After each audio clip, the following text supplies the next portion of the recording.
گان شور میخورد چیزی میگفت کته خود میگه یک وقت که دید اون دست ما را گرفت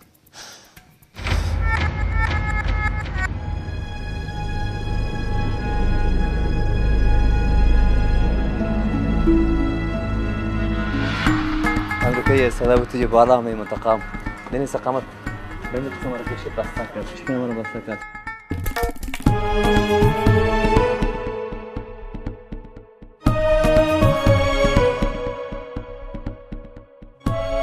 این رقم حادثه به خاطر یک تانکر تیل که یک قدر مردم تلف شود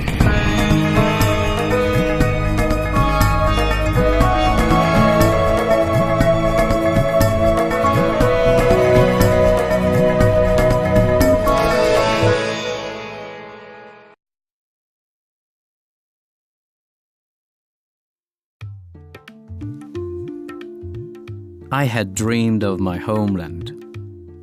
Grandma used to tell me the story of a beautiful river which was sometimes full of water, of the uncongested streets,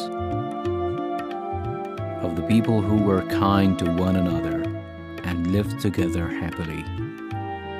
The story of the people who worked together and receiving their daily wages at sunset turned their smiling faces to the sky to see another sign or a drop of rain.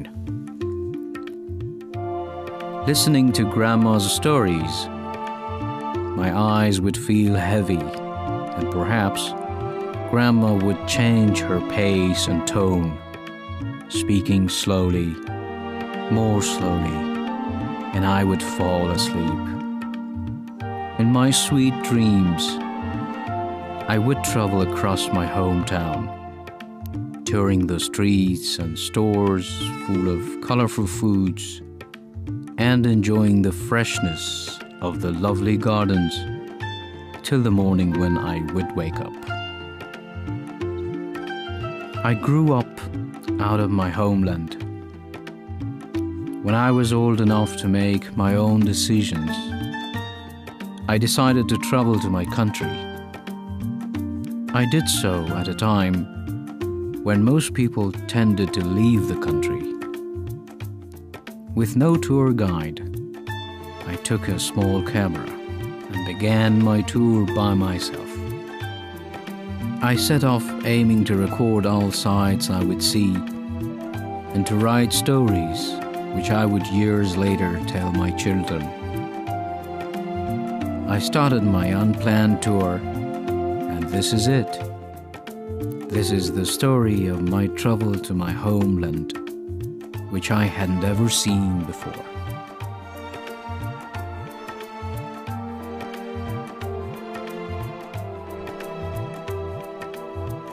Eventually, after years of dreaming, I was in Kabul.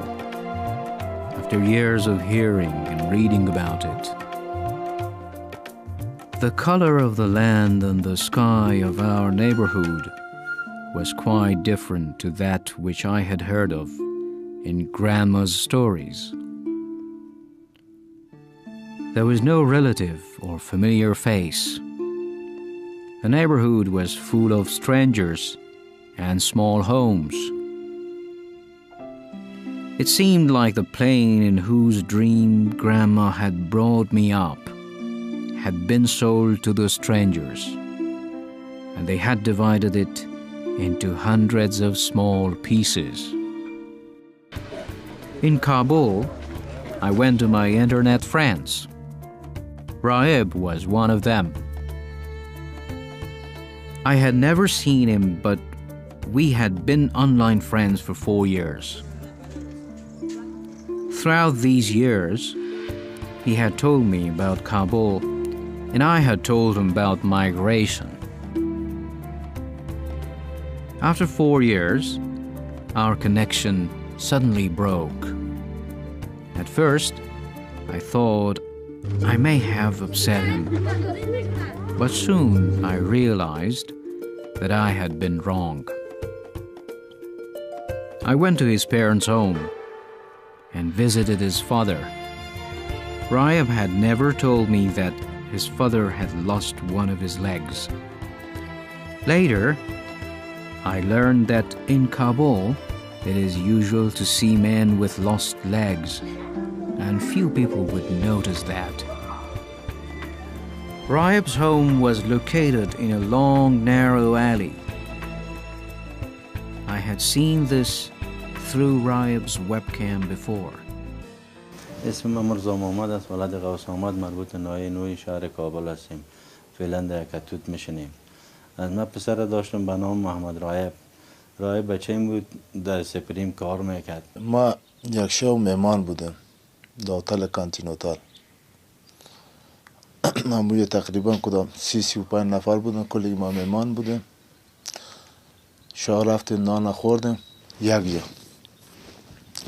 ساعت 8 بجه بود یا خدا گردن چند بجه بود، اما قسم وقت بود که از برگشتیم پس می آمدن طرف خانه. یه بچه من روز از روزاست که از نوکری آمدن اینجا دیگرکی بود. من خودم عمومی شب خانه نبودم، در جای بودم نوکری، در دفتر مایوبین بودم شب. این بچه وقتی که دیگر میاد اینجا با حساب مادرش قسم میکنه بچه من از اینجا از وظیفه خود میاد در خانه. در خانه که میای اینجا مادرش اموش یکم نان مانم در خانه داشتیم یا نداشتیم، مقصد نان نمیخورم، میگم مادر مسجد نه وقت میشه، من میخیزم میرم مسجد. از مسجد برآمدیم، ما یک تقسیم اوقات درسی داشتیم. هر بعد از نماز خفتن هر شب میرفتیم خانه، ما درس میخواندیم یک جای. اموش ما در خانه برق نداشتیم. این بچه از مسجد برآمده، چون وقت بودم یک رفیقش گفته بیا که راه بریم طرف سرک، چکر وقت است هنوز، باز میریم طرف خانه. هم گفته بریم طرف سرک. یک دانه سگ هم داشتن، همین سگ گرفته که تمی رفیق خود طرف سرک رفتن. گرگ گرفتیم آمدیم طرف نمی سرک، طرف سرک عمومی. وقتی که پس برگشت کردیم طرف خانه که بریم که بسیار یک صدای بلند به گوش ما آمد. که بیرون که برآمدم سعی کردم که کاکایم دم کوچه میدوی طرف سرک میرفت. پرسانش کردم گفتم چیگه؟ پس میگه بچیم که از جنگ کرده. بیرون که برآمدم سر سرک همین پیش نامبه مردم میگفتم مگه صدای آواز فایر ما شنیدیم همینجا. خو رفتن همون طرف پس که یامیان این موتر از این امریکایی هاست، یک بلک واتر. این موتر بلک واتر همین نفرهای بلک واتر است. موتر از یا بسیار نشست میاد، دمی یک برد یک لوس میخوره، دمی دان یک کتوت دمی پیش سرک قیر. رایب گفت بیا که یک ذره بریم ببینیم که چی گپ شده. شب امو حادثه که همی خارجی ها همی امریکایی ها کرده بودن امو نشه بودن. باز ما صبحش فهمیدیم که همی نشه بودن، بسیار صدای بلند که صدا میکنن استاپ استاپ. بسیار ترسیدم و بسیار چی شدم. گفتم خدا خیر پیش کنه کدام گپ خواست. دمی وقتا همون کتی بیادرم که فرید نام داره که زخمی شده کتش یک جا در موتر. از حادثه تقریبا 100 متر 1.5 متر دور بودیم که پس دور خوردیم. دمو اثناء که ما دور خوردیم بسیار یک موتر با سرعتش تیز بود، از پالی ما تیر شد. ما هم بچه کاکایم است در موتر یک جا برآمدن کتی بیادر خود مرا گفت پارتو در موتر خودم. گفتم چیگه؟ پس میگه پارتو. ما گفتم کاکایم هم است. میگه تو خدا پارتو. یک دفعه که پیش رفتیم پیش بوری برق، همونجا موتر استاد بود، بیادرم هم در موتر بود، امی بچه کاکایم هم بیادر زمیم در موتر کتی مرمی زده بودشان در موتر بودن. یکی دو تا سه تا رو زخمی میکنن، یکی رو شهید میکنن. بچه مرام که رایب نام داره ای رو میزنن زخمی میکنن، در فرقش کتی مرمی میزنن. سرش از زمین قل کردم، صدا کردم رایب چی شده؟ جواب نمیداد. ضعیف تصادف نه که من در دفتر هستم، برای من یک تلفن میاد، این بچه که دیگه را مینام زنگ میزنه برای من، میگه پدر، میگه کجاست؟ من گفتم من بچه‌م در دفتر مایوبین همیشه اون نوکریتون. میگه رقمش خدا وزیر اکبر خان برسان که بعد من امریکایی آزاد. تا که آمدم شفاخانه وزیر اکبر خان نبود، گفتن بردنش 400 بستر. خود شفاخانه 400 بستر که آمدم دیدم که همین دکتر صاحبی نه آمده دیگه که بچه مرا در عملیات خانه ببره. این بچه مرا که دیدم که بیخی دولت کوماس چشماش بود از خون مون از سر جانش سر کردگیست. بسیار دیگه جگرم خون شد. خب می شفاخانه وقتی که میرسه یک 10 دقیقه 15 دقیقه مانده بود برش. دمی اصلا میگه یک چیزی میگفتم زبانش میگه دانش شور میخورد چیزی میگفت کت خود.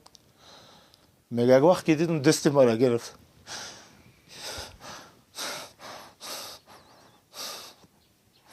ما گفتم خوب گفتم چه وقت به هوش میاد دکتر صاحب بچه ما گفته نه تقریبا کم از کم یک هفته روز بعد به هوش میام.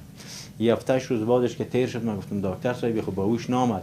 بچه ما چرا تو گپ میزنی گفتم گفت نه یک 2 روز بعد به هوش میام. همین 2 روز بعدش نرسید بود یک هفته بعدش تیر شده بود که ما را همین مردمای بلک واتر خواست. بعد از یک چند روز تیر شده بود از همینجا از وزارت خارجه یک موتر کلان آمد همینجا استاد شد. امی ویتنام داره امی سرنوال سر چیز که از چیاشتا بودن امی وکیل منطقه کاکا مرزا که است امو آمد اینجا مرا طلبیست میگه بیا کسی آمده شما را میطلبه. این بلک واتر برای ما گرفت یک مقدار پیسه که به حساب $30,000 بود برای ما داد. گفت اگر این نمیره بیادر جون یک قرارداد برای ما امضا کرد. بیادر گفت این قرارداد برای تو امضا میکنم. گفت در هر ماه برای بچه تو ما نمی تا که 3 ماه پورش اما به 3 ماه به قرارداد کردیم مرد 3 ماه ماش بچه تا میتم.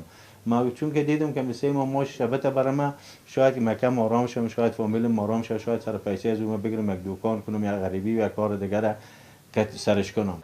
باز ما سفارت رفتیم پاسپورت گرفتیم. باز ما را امریکا بردن.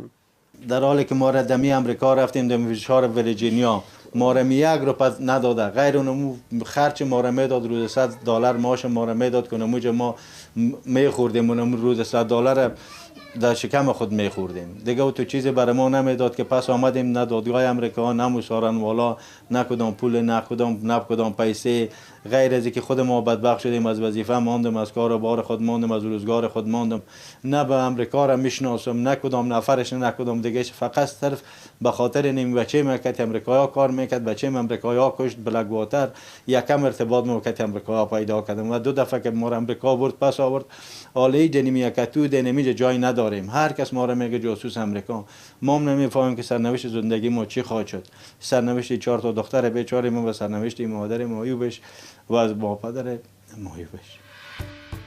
It was difficult, but I had to find out what had happened to my friend.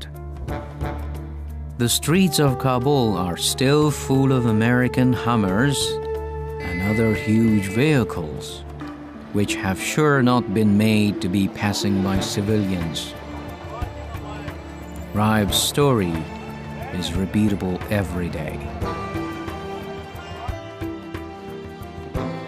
I left Kabul for my father's hometown, Bagram, in Parvan province. I longed to see the home and farmlands which once used to belong to my family, and now counted as my personal property. I had heard of an American airfield in the area, and close to our lands, and I was happy about it because it would cause our lands to boom. After all, someday I would have to return to my homeland. I don't know the worth of land in this area. Which is more economical, to keep it or sell it? I had a lot of questions which I didn't dare ask anyone. People knew my father and grandfather, but didn't know about the worth of our family land. They didn't even know the exact location and dimensions of our land. نه باغ است نه هوا است خودت میبینی با چشم خود نه ماش است نه کار است نه زاو است هیچ چیز نیست و دیگه کمک چیزی درک نداره بیادر گناه مردم خورده چند سال میشه 17 سال میشه و اون به کسی ماخش نمیته مردم در بدر خاک بسته جلوی کوچا میکنه نه ماش است نه آش است نه بات است نه کار جوی خشک است و درک نداره ملک درک نداره ما مردم باغای ما کلگی خشک شده پیسه نیست هیچ کس نمیته ما نیاز کرزای پیسه میطلبیم، نیاز تعلیم میطلبیم، ما خدا میطلبیم که خداوند تعالی بسیار بزرگ است و بسیار خزانه کلان داره. این چیزی که ما آمریکایی بطلبیم یا دیگه بطلبیم. ملک شخصی ما حواله سند هر چیز بدست داریم. این اعلام بتا بیادر یا ملکیت ما را چیز کنه پیسیش بتا که ما کار خود سرش پیش ببریم.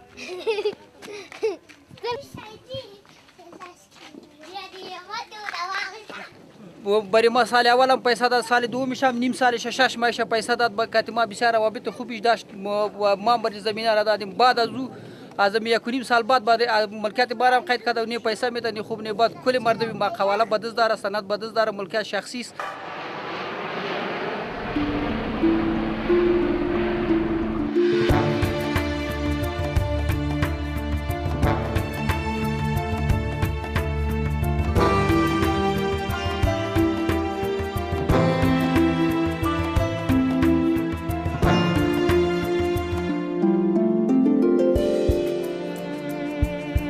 ما گفتیم پیسه ما ضرورت نداریم، ما کار میکنیم. برای شما کارم میتیم، چی هم میتیم، هیچ کار نکار برای ما داد، نه هیچ کارم که میته نفر میای اون سوال صاحب لیست میته اون سوال نفر خود میبره ما مردم پولی ما بیکار.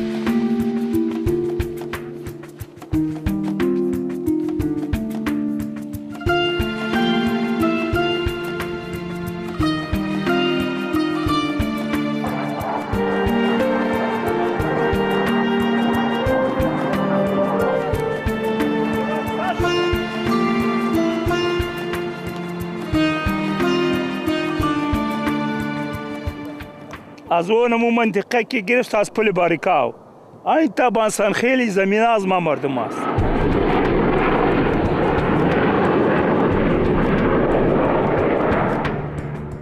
از همین که باغ بود، یعنی باغ از ما مردم بود. این تاب میدان داخل میدان هم رفته، یعنی کلش یعنی مردم خراب کرد، نه برای ما میدان. حالی که این کمک ما سا میکنه چی میکنه با ما کسی یک نیاله نداره، نه خیمچه تاک داده که برو ایرا بیشتر. تقریبا 30 لک تاک ما مردم داشتیم. ولی در 30 لک روپیه 1000 تاک هم سوز نیست. همینی.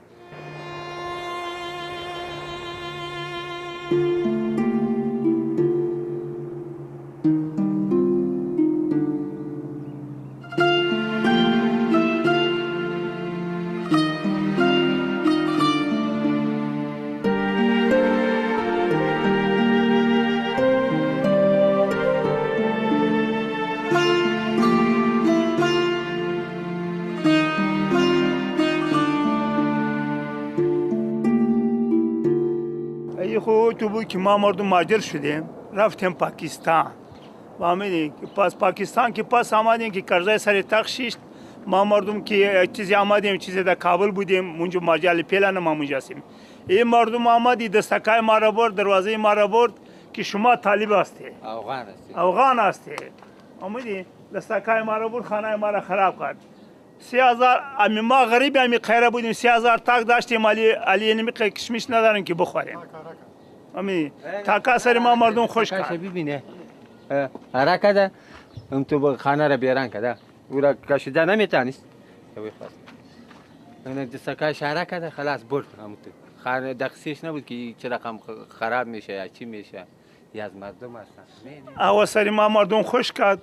امی مردم که شما افغان هستی، امی علی میلن پیلن خوش کاست کشت کار نداریم. زمینای ما را 1400 جریب زمین یا 1600 جریب امریکا گرفت. سال اول با ما پیسه داد که دیگه با ما پیسه میتیم، نه پرایتان در میدان داخل، نه با ما کسی پیسه داد، نه پرای ما کسی داخل کرده. نه ما مردم دیگه نه کار داریم نه روزگار داریم نه بیکار ششتیم. نام ما بارام خان رئیس شورای قریه قلعه گل است. اینجا ما مردم از با و اجداد ما در می زمین تیر شده، دیگه چند پشت تیر شده، ای تو دقیق معلوم نیست. دیگه ما مردم هم اینجا زندگی میکنیم. امریکا آمد زمینای ما را مردم به قرارداد گرفت، جریب 1000 روپیه 3 ساله که ما مردم قرارداد کرد. یک سال داده دیگه زمینه را از پیش ما قید کرده دیگه یک روپه را به مردم نداده. یه نمی مشکلی ماست که کم هم نیست. از امی جمع قلعه گله ما 1400 جریب زمینه گرفت. امریکایی اینطور که ما مردم خب بسیار گشتیم، مارس کردیم ده ایجا ده اوجا. یا میگویه که او پیسه تان ما دادیم، مالی پیسه شما را دولت خودتان بته. در دولت خود ما که رفتیم تا پیش وزیر صاحب دفاع، او گفت که قرارداد یا خارجه که د پیسې ازیار ما داده نمیتونیم ازیا بتر. او سریازو بپرتی سریازی د بین ما مردم سوختیم. اینطوری که صاحب است. پیش خودی کرزای صاحبم رفتیم. همین مشکل کم هم نی 100 نفر بودیم. گفت خو ما حواله میکنیم اون حواله میکنه روخی حواله.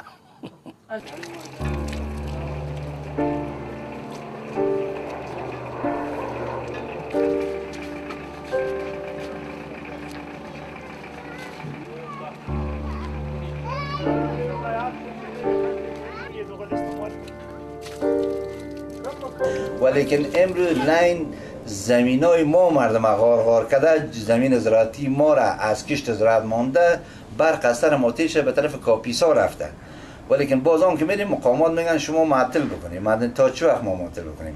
فقط مشکل برق داریم. باید صدای ما به گوش مقامات وزارت انرژی برق برسه که ما مردم برق بدیم از این نگاه. اگر فرض مثال ایام درست نیست، یک مطل ما شما داریم در بین فارسی زبان ها و افغانای ما گشنه در خانه و صدقه در بیرون. این بسیار مشکل از بازینی تحمل ممکن مردم بگرام نبکنه که زمین شما از بین بره، غار شد و تاک شما از بین خاکباد محترم او تا ترکاری و سبزیکاری ایرام خراب بکنه.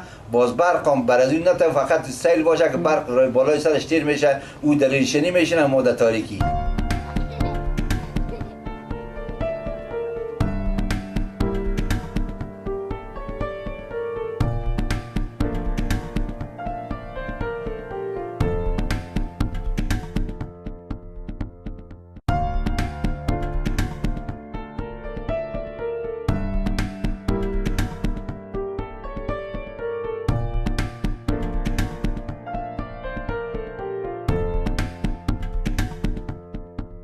کل قوم مظاهره کرده چند دفعه که زمینای ما را گرفت و پیسه نمیده. از وزارت داخله را چی امر مظاهره را گرفتیم از کتی قیری قلعه باشی یک جایی کردیم اونجا سرک دیگه در قیره می آمد، در زمینای ما تیر میشد. یعنی تو برات بگم که نمی آمده چند سال 10 سال خوشید که در باگرام یا وجود داره. دمی 10 سال کتش همی تو با دمی جنجال هستیم که گاهی مظاهره میکنیم، گاهی عرض میکنیم با دولت خود، با پیشنهاد با مردم دیگه که غم زمینای مردم ما بخورده شود.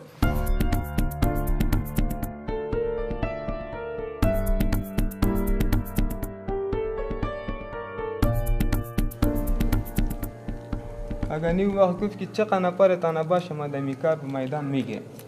خب باز یک لیست هم جور کردیم، چند نفر روان شد دمی میدان رفت، دیگه معلومات نشد که قنپر بیکار از دمی غیرت نام تذکیره را اسم ولدشان کلا که در میدان بود. خو از همون لیست کسی را در کار نگرفت. اگر کسی در کار میره و خودش یک به خاطر اندیوالی همی تو یک آمد یک دو نفر خودشان تلبیس که از دمی غیرت شما به کار میگیرید. از لیستایی که زیاد زد بود، از هر کس که از هر خانه یک تا دو تا بود، از او کسی در میدان در کار نگرفت.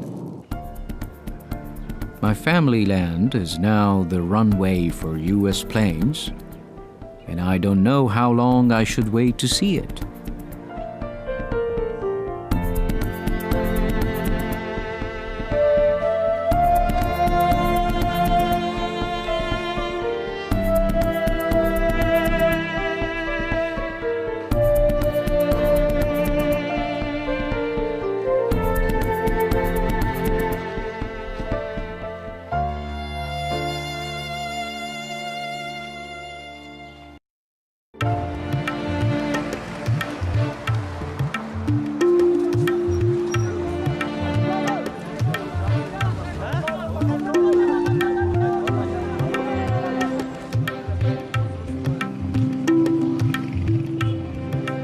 I had heard the story of a village whose people had got thousands of liters of free fuel overnight.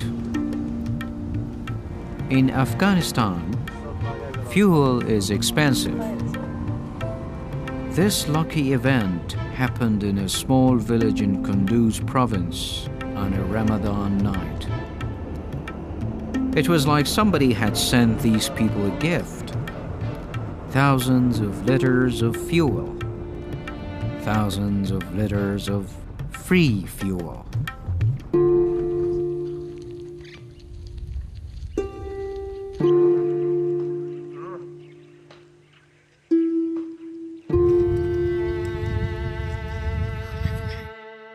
ساعت 8:20 بود که سر نماز تراویح ایستاد بودیم. طالبان آمد به قریه. اولی شام بود، تانکر اتا کرد. تانکر برد در دریا بند ماند تانکر. امی طالبا که به مو شو آمد 3 بجه روز امی دمی سرک برآمد. طالبا برآمد 3 بجه روز اموجه تا شام دموجه بود. ماه رمضان بود. 15 رمضان بود. امی از شام ما در موجود بودیم که 2 تانکر تیل طالبا آمد زیر قیم سرک. همو تا بردن زیر. اینجا که بند ماند اینجا آمد ما بو وقت بعد ما رفتیم در تراویح در مسجد. خفتن شد دیگه. خفتن شد که هم سر تراویح بودیم که غلمغل شدیم دان دروازه ما. غلمغل شد ما یک تراکتور مرکه بود. یک تراکتور از ما اینجا اینا را کشیدن. کشیدن بچه های ما غلمغل کردش که این تراکتور اینجا میبری تیاره را بریم که میگرده میره تیاره را در میتیم موتره را در میتیم. اینا را بردن که بیاین تانکر بند مانده تانکر را کش کنین. تانکر اینا که رفت تانکر همین قومای دیگر رفتن طرفش. موتر که گورم رفت 4000 تیل بار باشه او با کش کردن نمیشه. این که نتانست تیلا را گرفت در آویده کرد. در آویده کرد و این مردمی دیگه یک تانکر تیل آویل میجه بیار که در آویده کرد یک نفر بشکره میبر پر میکنه.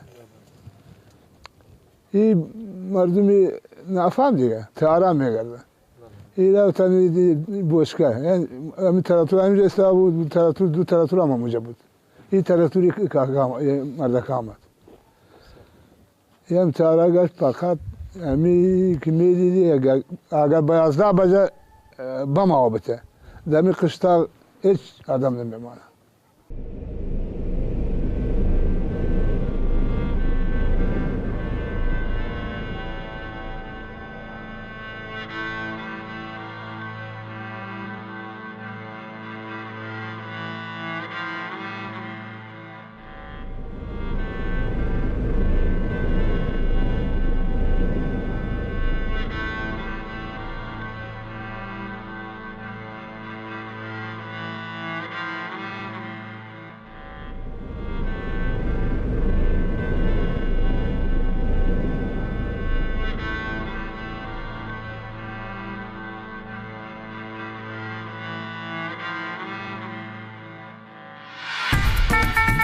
After the incident, military experts had come to the area to console and soothe the people.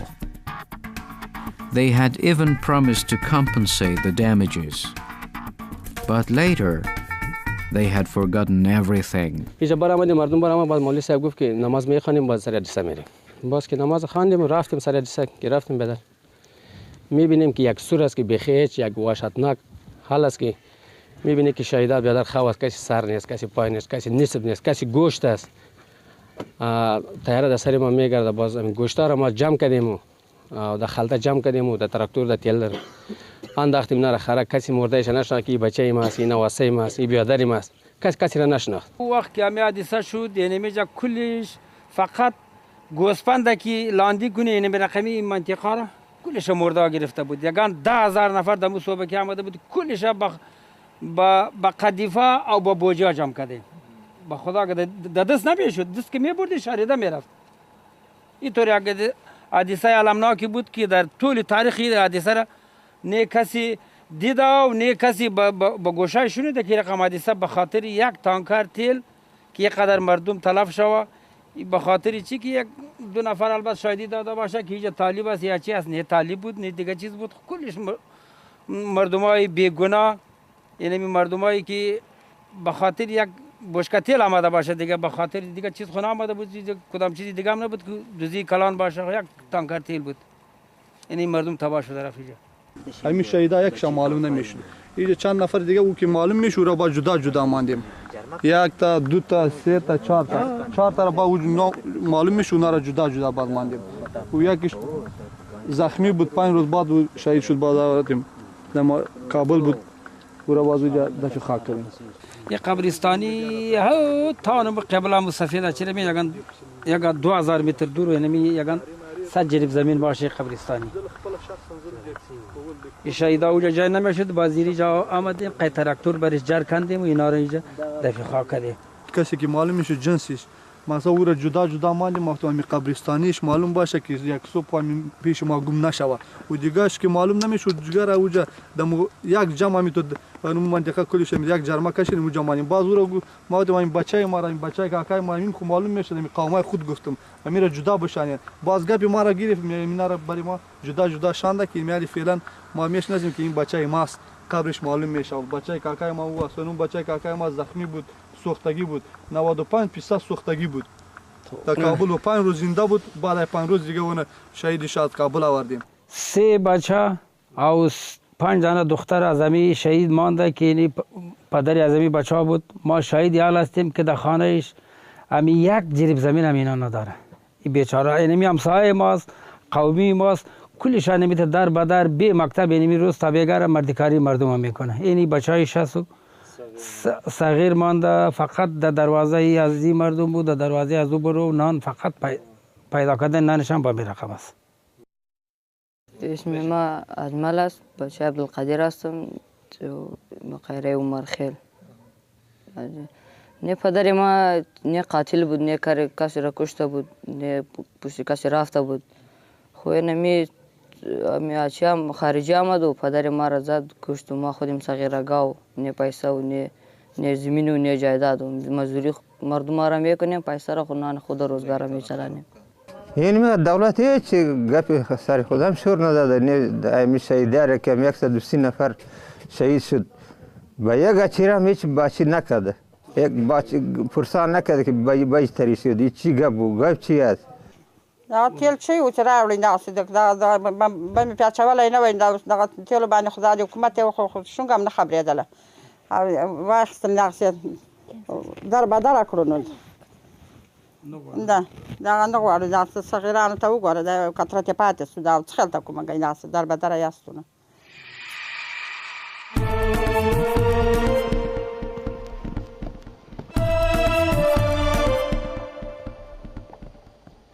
Time heals all wounds. They know it well. But the people of this village cannot forget their loved ones whom they lost. They cannot forget those who someday lived with them, talked with them, and breathed with them. The kids, parents, brothers, and sisters. Only forgetting can heal missing them.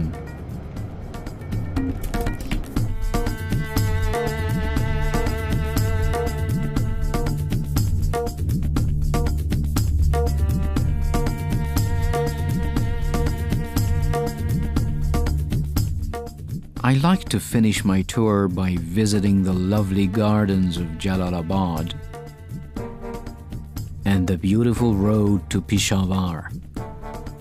Perhaps I could also pay a short visit to Durand border to see the strangest political geography of my country after I had heard all those sad stories about it. Finally, I chose to stay in Mayagan village of Jalalabad.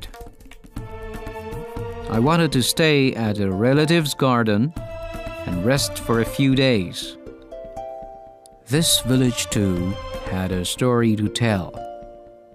The story of a little girl who, unaware of politics, war and peace, had been playing cheerfully in his father's garden.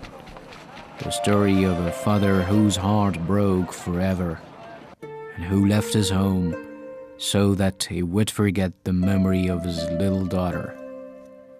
And what a futile effort. 1 بجه شو امریکایی آمد، ما را از خانه کشید، دستای ما را بسته کرد، اینجا ما را آورد شان. از این منطقه که ما را تک تک دروازه را باز کردم، امریکایی ایستاده بود توی بالا همه منطقه. دنی سقامت به این قسم را کشید بسته کرد، چشمی ما را بسته کرد. گفت دیگه نمیشناسی، گفتم نه نمیشناسی، وقت نمیشناختم من که کی است. خب آمدم بعد ما را قایم گرفت، این نفر را میشناسی، گفتم نه. بعد پرسان کرد به این نام میشناسی، گفتم نه. خب آمدم دیگه کم کم ما را برد، گفت میشناسی، گفتم نه. گفت تو نمیشناسی منطقه وقت تیر کردی، گفتم نه منطقه خانه ما است، زمین ما است، جلال ما است، نمیشناسم. همین تو اساس ما برزاده ما هستیم دیگه، اجمل نام داره. دسته زوام بس سازمان وارکدا میرن که تکنده باشه زا دی استقامت تمام زد، دی استقامت تمام. ایت ما را آورد ما را دنی استقامت. استقامت که آورد یه تک تک زدن، که تک تک زدن. دیگه ما اشتباه دیدم، گفتم حتما کدام راپور آمده است، نفر میپرن. خوی یک کسی موتور ټوټي بود، تکرلا بود، ایستاده بود، بار امریکا باراش سر دیوار. 12 بجه شب بودی، 12 بجه شب بود، ما همون ساعت نماز خواندیم، نان خورده بودیم، خواب میکردیم. دمی واده بود که صدای زنانه شده دیگه خانه. ما بیرون برآمدم، سعی کردم، ما گفتم چی گپ است باش، دیدم که صدای زناست و غال مغالک است. اینجا منم داغ دیگه امریکایی از سر دیوار باراش طرفم به طرفم. برزاده منم کس استقامت انداخت. اینجا که انداخت دروازه تک تک کردن که واقع هیچ گپی نیست. این دروازه را واز نکرد، یک بام دستی گرفت انداخت، این دروازه را هم گرفت تک تک کردم. در خانه مرا گفت شرایط خرابه، چی میکنی که بیرون میبروی؟ هر گپی که هست و خانه دوز آمده چی میکنی که میبروی که تو را نزنه؟ من بیرون برآمدم، سعی کردم که هیچ آرامی بود، هیچ گپی نبود. دمی صدا بود که یک بم صدا کرد، گرم. این مردکه که خواهشم دوزا سوی دوید به قسم، این نمیخواستم دوید. این دوید استقامت. این تفنچش آمده بود که بعد دوزا از اون میسترس ضربه کرد، یعنی شکلش میده شده بود. اینجا کسان بام کس گرینیت بند کرد دروازه را پران. که پران دروازه را یا گرینیت بگای جنداخ. پویشل امریکان ده انګلیسي ویل مونږ لاړ وخت خپل تر کوړته زمونږ دروازه مات کو او شیشه ما د شدار ما د دروازه مخ ورته کړل پویشل او مونږ د یو بجې شپه بنديانو انتر 5:30 بجې پورې زمونږ سرګم تړل او خبر معلوم نه ده. این شیشه را تازه رنگ شده است، این شیشه من داخل شده اشتر رنگ شده است. این قسم نبود، تیر بکش تک تک بود.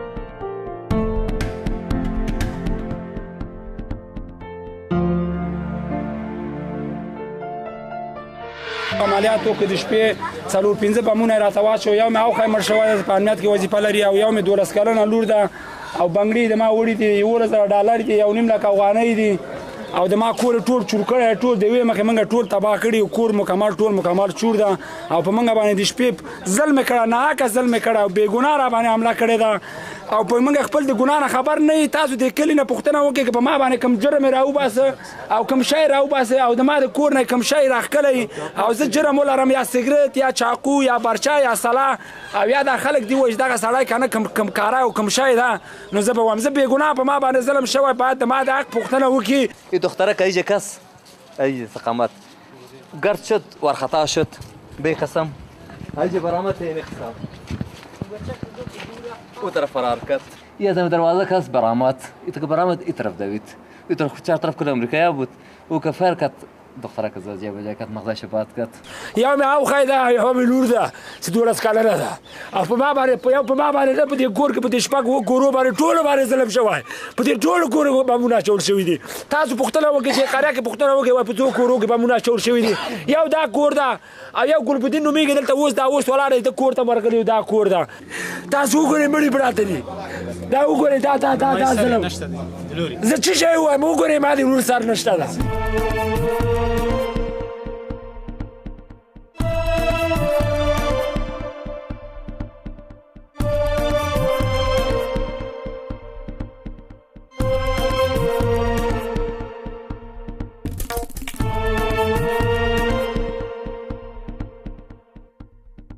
افسر خانم گرفته بود که پیش شو، دروازه رو باز میکرد که باشه که فرش بی بخوره.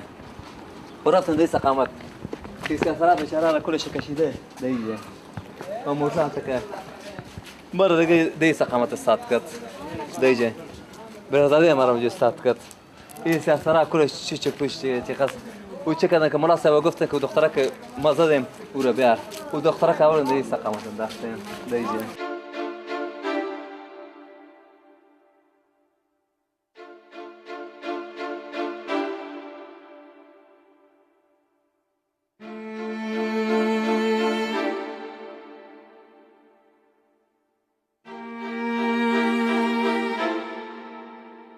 نام زیارمل نام پدر مرسید است. تاک امریکایی آمده بود آمده اینجا ما میترسیم ما شو اینجا خانه ما سیجا کدبان بالا میشیم اینجا میترسیم من خدا نکده باس اینجا امریکایان بیار ما پیش تا این وقت شو می بودیم در بیرون مستی میکردیم ما را که نماز میخوانیم میم در خانه بیخینم ابراهیم ما همو واقعا همو جریان که همونجا شده بود دمی 2 ماه میشه که دنمی خانه آمدیم اونجا چوچی پوشی ما کل از وا میترسید دیگه مشتکای خورد ما که میشاو میشد خورد چی که خورد کلان ما که میشاو میشد که از خانه بر آمدن نمیتونست از او خانه مجبور شدیم در این خانه آمدیم 1-2 ماه میشه امی خانه هم دیگه کس به ما کرا گرفت دیگه نفر ما را گفت یک بچه کاکای ماست که در اینجا دمی خانه میاد سب پیش شد خیر اگه می کرا را تو نداری ما 5 ماه 6 ماه را ما پیشکی میتم از امی خانه برای که کدام حادثه دیگه رخ نگیره کدام دوسیه دیگه برات پیدا نشه دیگه این خانه را از خاطر 6 ماه کرا گرفتیم اونجا 5,500 کرا میدادیم اینجا 8,000 کرا میتیم دیگه در اونجا ما میترسیم اینجا ما میال دمی خانه که ما آمدیم امی مشتکای ما کلش خورد کلانشون امو واقعا امو جریان که شده بود از امو شو دیگه خورد کلان از ما میترسم ما خودم اون وقت در کار مبر آمدم اما از اون روز که می کار شده در کار ما بر آمدن نمیتونم که 1 ساعت ناوقت بیایم مشتکا کلش گریان میکنم میترسم دیگه از ترس وقت ترک ما خودم شام که شو در شام خودم میایم خانه اینجا کلاگی ترسنده شدم. Forgetting is a gift that is just given to the men of war and weapon, those who powerfully and proudly order to fire missiles and drop bombs, those who, perhaps, feel proud of their bravery and gallantry in their privacy more than other times.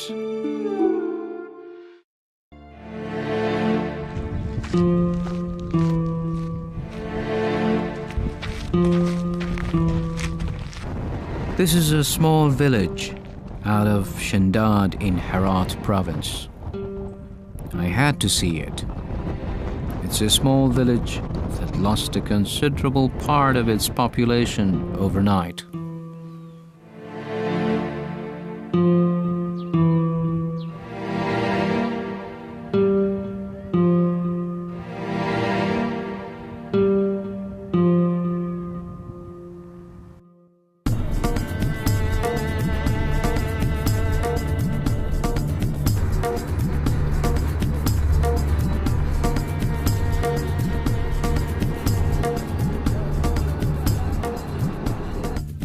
Now, there are many vacant houses here.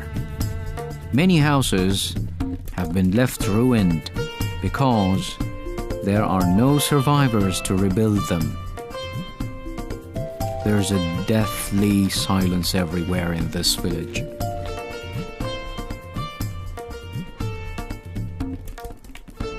There's no sign of happiness and joy anywhere.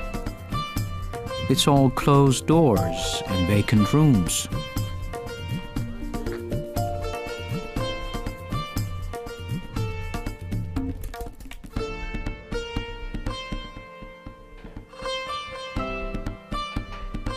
واقعی بود خیلی واقعی سختی بود خدا به هیچ مسلمان نشان نده خیلی واقعی سختی بود ساعت 1 بشه کسی با خونه خواب باشه تیارا بیاد تیارای امریکایی پیشرفته که اگه بمبارش رو کنه خیلی سخت است یعنی این فجایای امریکایی که به افغانستان آماده که میگه ما بازسازی میکنیم ما سرک جور میکنیم ما امنیت میاریم ما صلح میاریم به افغانستان این فجایای امریکایی که حالا شما میبینیم ما به شما استاده ایم این به نام نوابات عزیزآباد گفته میشه که 91 نفر شهید از 91 نفر 46 نفر از فامیلا خود ما بود که حساب غرب و کاکا و پدر و مادر و کسا از خود ما بوده. بقیه مونتی همسایه ها بوده که دیگه دیرنشین ها بوده.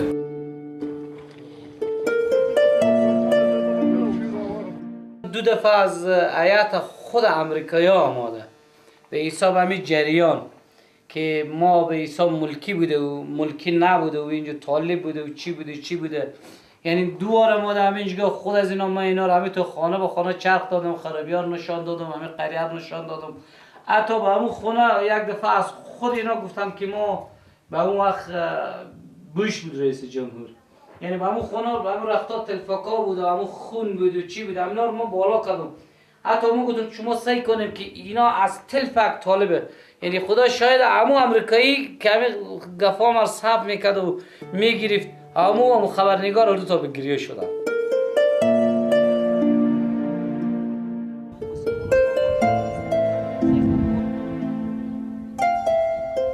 یکی به حساب از این بچه ها اینجا شهید شده بود سر همین تعمیر زده بشور به حساب راکت زده بود یکی اینجا شهید شده بود یکی اونجا شهید شده بود یکی هم اونجا شهید شده بود اینا رو همین تعمیر شهید شده بود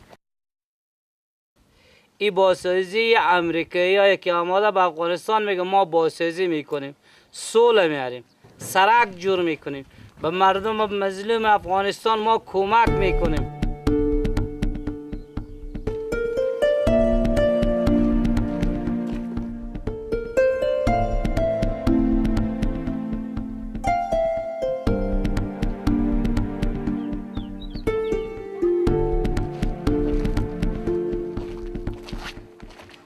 خواب جونی داشتم خواب زنده داشتم اونا که گربم بار شد حال دیگه هیچی هم به سلمانا خیر باشه یا خیر خیرات میده یه هم زندگی همینه دیگه چی زندگی دار همی صغیر بمانده که هیچی به من امون به سلمانا میده یا خیر خیراتی چیزی همیشه با همی ارمیکایا بیام آدک دمی ارمیکایا که بیام بمبار کلک برارام دو تا برار داشتم همی برارام پیرم بودک مادر مینا گرد بمبار شد با ما بجستم برفتم با انام بیام آدک خیمه اینجا جمع کلک او که همی که پیر مادرم بیاد میاد مرگیره مرد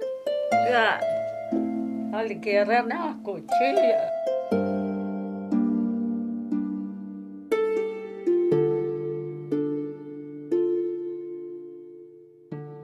اینا همین تبرقا همین کودکایی که حساب از همین خونه 3 کودک بوده شهید شده به حساب اینا همین تبرقاشونه که اینا با مکتب بوده به حساب مونده حالا اینجا الویزا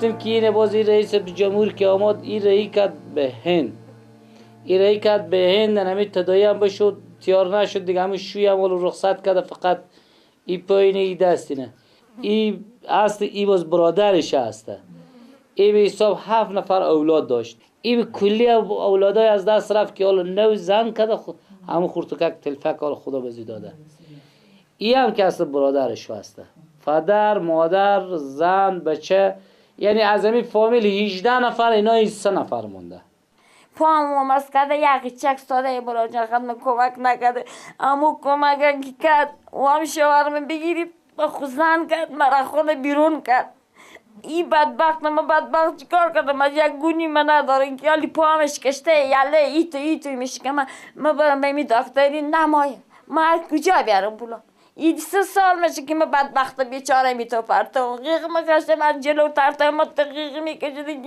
نی چای میخورم نی نون میخورم من چی بکنم من بدبخت بیچاره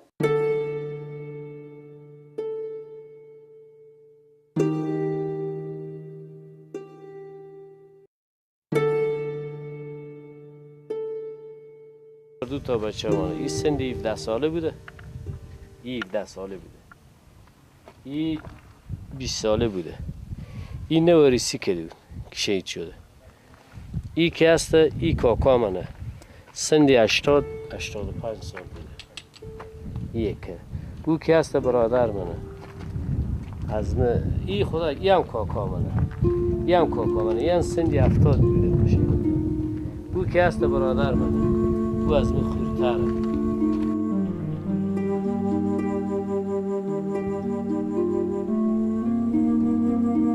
Nobody is responsible for the air raids on civilian houses. Shootings and bombings are now seen as natural disasters. There's no one to blame, and it is not preventable. Staying home at night is a big gamble.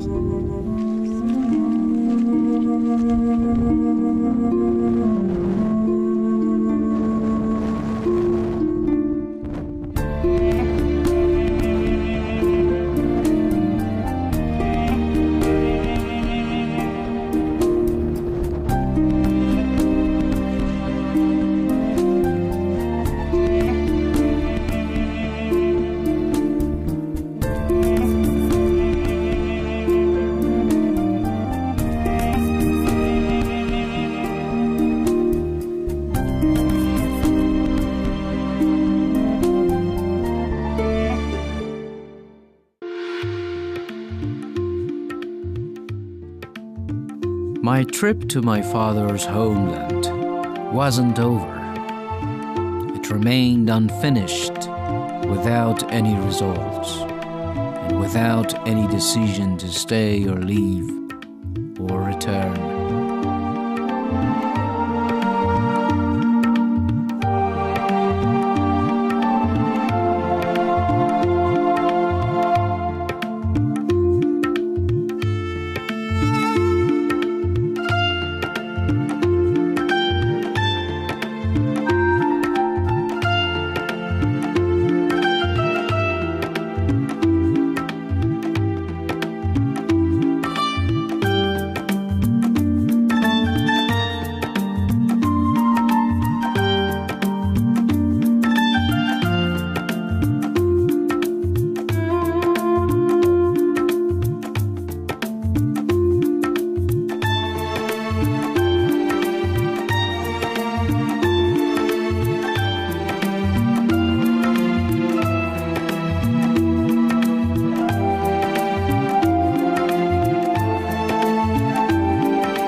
I left Afghanistan with a load of bewilderment.